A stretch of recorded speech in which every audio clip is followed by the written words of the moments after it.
बंगला बने न्यारा, एक बंगला बने न्यारा, सोने का बंगला चंदन का जंगला, सोने का बंगला चंदन का जंगला। एक बंगले में रहने की ख्वाहिश तो हर आम आदमी की होती है और कुछ ऐसा ही बंगला सज रहा है आम आदमी पार्टी के मुख्यमंत्री अरविंद केजरीवाल का।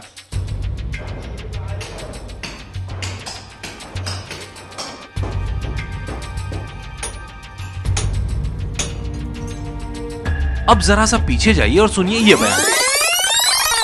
चुना जाए वो कैंडिडेट एफिडेविट दे, उस एफिडेविट में क्या होगा? उस एफिडेविट में वो लिखेगा कि मैं जीतने के बाद कोई लाल बत्ती की गाड़ी नहीं लूंगा, मैं जीतने के बाद कोई बंगला नहीं लूंगा, कोई बंगला नहीं लूंगा, मैं जीतने के बाद कोई बंगला नहीं लूंगा। सादगी से रहने की, बंगला लाल बत्ती ना लेने की जो बातें अरविंद केजरीवाल कर रहे थे वो कहाँ गयी?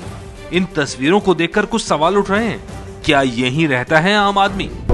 इस वक्त हम आपको दिखा रहे हैं एक्सक्लूसिव तस्वीरें अरविंद केजरीवाल, दिल्ली के जो नए मुख्यमंत्री हैं, उनको जो सरकारी आवास अलॉट हुआ है उसकी।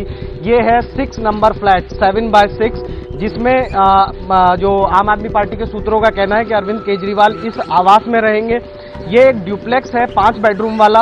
वहीं इसके बगल में भी एक फ्लैट है 7x7 जो अलॉट किया गया है अरविंद केजरीवाल को। क्या आम आदमी का फ्लैट इसी तरह 5 बेडरूम वाला होता है? दिल्ली के नए मुख्यमंत्री अरविंद केजरीवाल के जिस नए बंगले के लॉन में हम खड़े हैं, इस बंगले को एक छोटा ही सही लेकिन बंगला जरूर कहा जा सकता है, क्योंकि इसमें एक बंगले की सभी विशेषताएं हैं। एक बंगले में जो कुछ भी होता है वो सब इसमें है। एक खूबसूरत सा लॉन है, बाहर एक बरामदा है और भीतर एक बड़ी लॉबी है, एक बड़ा हॉल है और 2 कमरे हैं नीचे। उसके अलावा ऊपर एक लॉबी है, एक टेरेस है शानदार सा, एक सर्वेंट रूम है और 4 बड़े कमरे हैं। क्या आम आदमी के घर में इसी तरह टाइल तोड़ तोड़ कर लगाई जाती हैं? पूरी तरीके से तोड़फोड़ यहाँ पर हो रही है। नए सिरे से ये मकान रेनोवेशन हो रहा है।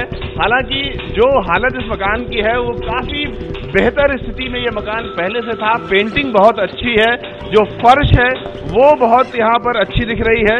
किसी भी तरीके से यहाँ कुछ भी बदलाव की जरूरत नहीं थी। जिस तरीके की सादगी की बात अरविंद केजरीवाल ने कही थी, उस लिहाज से इस मकान में किसी रेनोवेशन की जरूरत नहीं थी। इन्हीं डुप्ले फ्लैट्स की वजह से विधानसभा में हंगामा हुआ।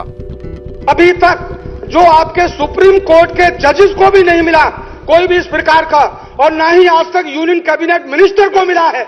ये आपके चीफ मिनिस्टर जो आम आदमी का ड्रामा ढोंग कर रहे थे, आज ये कलई खुल गई है कि ये किस तरह के सादगी को बर्दाश्त करते हैं, सादगी में रहते हैं। 5-5 बेड का यानी 10 बेड्स का, एक में सिर फैलाएंगे, एक में टांग फैलाएंगे, क्या करेंगे, क्या कुछ करेंगे। छोटा सा परिवार बताते हैं, आम आदमी अपने आप को कहते हैं। उन्होंने 2 बंगले लिए। ये तस्वीर जिसमें घर के अंदर का हिस्सा दिखाई दे रहा है, इन तस्वीरों में दरवाजे से घुसते ही कमरा है और फिर कमरे के पीछे लॉन।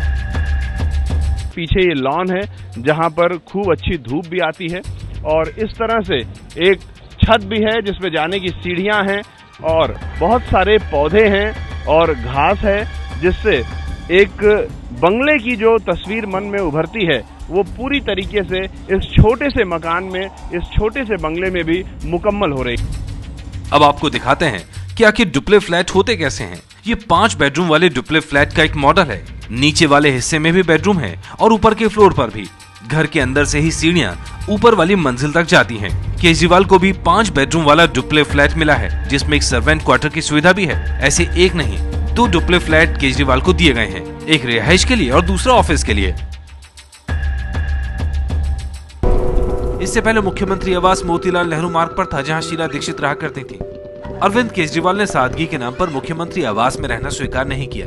एक फ्लैट में बिल्डअप एरिया 3000 स्क्वायर फीट है और ग्राउंड कवरेज मिलाकर हो जाते हैं 4500 स्क्वायर फीट। इन दोनों फ्लैटों का एरिया मिला दें तो करीब 9000 स्क्वायर फुट की ग्राउंड कवरेज बैठती है, जो मुख्यमंत्री आवास के लगभग बराबर है।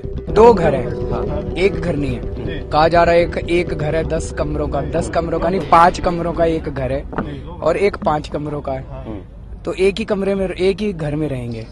तो एक तो ऑफिस के लिए इस्तेमाल होगा, तो इसके लिए तो खुश होना चाहिए आपको भाई। वहाँ पे सवेरे जल्दी उठ के भी काम करेंगे, देर रात तक भी काम करेंगे। तो ऑफिस बनाने में क्या हर्ज है?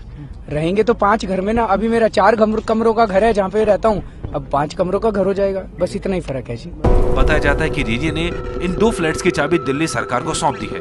एबीपी न्यूज ने जायजा लिया तो पाया कि फ्लैट्स में मरम्मत का काम शुरू हो चुका है। मजदूर टाइल्स लगाने में लगे हुए हैं।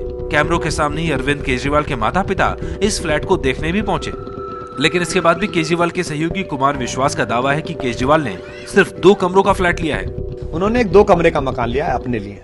मैं मीडिया के उन सारे साथियों से जो बायस्ड मीडिया रिपोर्टिंग कर रहे हैं, कुछ चैनल्स जो विशेष रूप से इसी काम के लिए लगे हुए हैं, जिनमें कांग्रेस के नेता का चैनल बहुत महत्वपूर्ण है, उनसे भी कहना चाहता हूं कि झूठ परोसना बंद करें। अब पता नहीं कुमार विश्वास या तो समझना नहीं चाह रहे या उन्हें किसी ने समझाया नहीं कि केजरीवाल को 10 बेडरूम अलाउड हुए हैं। अब ये उनके ऊपर है कि वो इसे कैसे इस्तेमाल करें। सवाल ये उठ रहे हैं कि क्या केजरीवाल की सादगी की बातें सिर्फ दिखावा है? क्या केजरीवाल ऐसे आलीशान फ्लैट में रहने की तैयारी कर रहे हैं जो दिल्ली क्या देश के किसी भी आम आदमी की पहुंच से बाहर है? इस बड़ी सी इनोवा गाड़ी में बैठकर जा रही ये वही राखी बिड़ला है जो केजरीवाल सरकार में महिला और बाल विकास मंत्री हैं। इस गाड़ी की तस्वीर हम क्यों दिखा रहे हैं, इसको जानने के लिए आपको 4 दिन पीछे चलना होगा। कितना पैसा भैया? मम्मी 30 रुपए खुले हो तो हम लोग यूज करें ताकि ये जो जाम की प्रॉब्लम है दिल्ली में सबसे बड़ी समस्या है, उससे हम निजात पा सके। ये तस्वीरें मंत्री पद की शपथ लेने के अगले दिन की है। 7 दिनों में दिल्ली में काफी कुछ बदल चुका है और उसी बदलाव में शामिल अब मंत्री महोदया की एक गाड़ी भी है जो ऑटो से निकलकर इनोवा तक पहुंच गई है। वैसे इस गाड़ी में बैठकर जाने से पहले राखी बिड़ला ये बताना नहीं भूली कि आज वो विधानसभा मेट्रो से ही आई थी, लेकिन काम सरकारी है इसलिए अब वो सरकारी गाड़ी में सचिवालय जा रही हैं। जरूरत पड़ेगी सरकारी गाड़ी तो बिल्कुल लेंगे, डंके की चोट पे लेंगे, क्योंकि हम कोई चोरी नहीं कर रहे। राखी अकेली मंत्री नहीं है जिन्हें ये बड़ी सरकारी गाड़ी मिली है। बाकी मंत्री भी अब सरकारी काम यानी कहीं आना जाना इसी तरह की गाड़ियों से करने वाले हैं। ये जो गाड़ी आप देख रहे हैं इस तरफ परिवहन मंत्री जो है सौरभ भारद्वाज, उनकी गाड़ी है। वहीं सोमनाथ भारती जो कि एक और मंत्री हैं अरविंद केजरीवाल सरकार में, इन तीनों ने ही जो है सरकारी गाड़ी ले ली है। केजरीवाल के मंत्रियों की इन बड़ी गाड़ियों को लेकर सवाल इसलिए उठ रहे हैं क्योंकि खुद अरविंद केजरीवाल सरकार बनाने से पहले इस तरह की चीजों के हिमायती नहीं रहे हैं। मैं तो बहुत मामूली आदमी हूँ, मैंने बताया 6 ही दिन हुए हैं, 7 ही दिन हुए हैं। मैं तो 6-7 दिन से ट्रैफिक लाइट पे भी रुकता हूँ, मेरा तो कोई टाइम खराब नहीं हुआ अभी तक।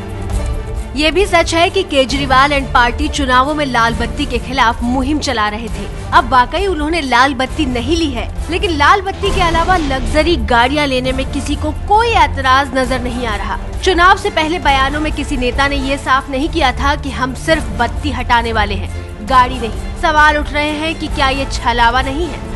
सवाल यह है कि क्या मंत्रियों के लिए इस तरह की लग्जरी गाड़ियां लेना जरूरी था? क्या कोई और गाड़ी नहीं ले सकते थे?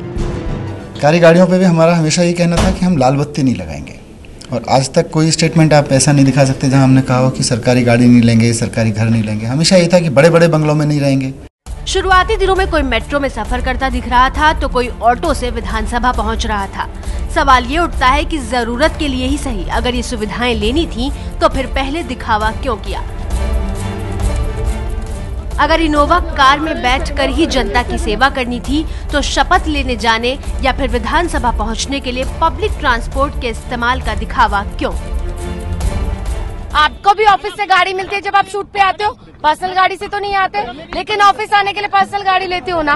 तो उसी प्रकार से हम अपने विधानसभा, क्योंकि हमारा ऑफिस है, वहाँ हम अपनी पर्सनल गाड़ी से आते हैं, और जब हम अपने काम के लिए निकलते हैं, विजिट के लिए निकलते हैं, तो सरकारी गाड़ी लेते हैं। अपनी ही गाड़ी से आया था, वैगनार गाड़ी है मेरी, अभी सचिवालय पे खड़ी होगी। अपनी वाइफ को मैं डेबिट कार्ड दे के आया हूँ, आज उन्हें हॉस्पिटल जाना था, तो उस कारण क्या है कि मेरे पास पेट्रोल भराने का कुछ दिक्कत थी, इसलिए मैं सचिवालय से यहाँ तक सरकारी गाड़ी में आया हूँ।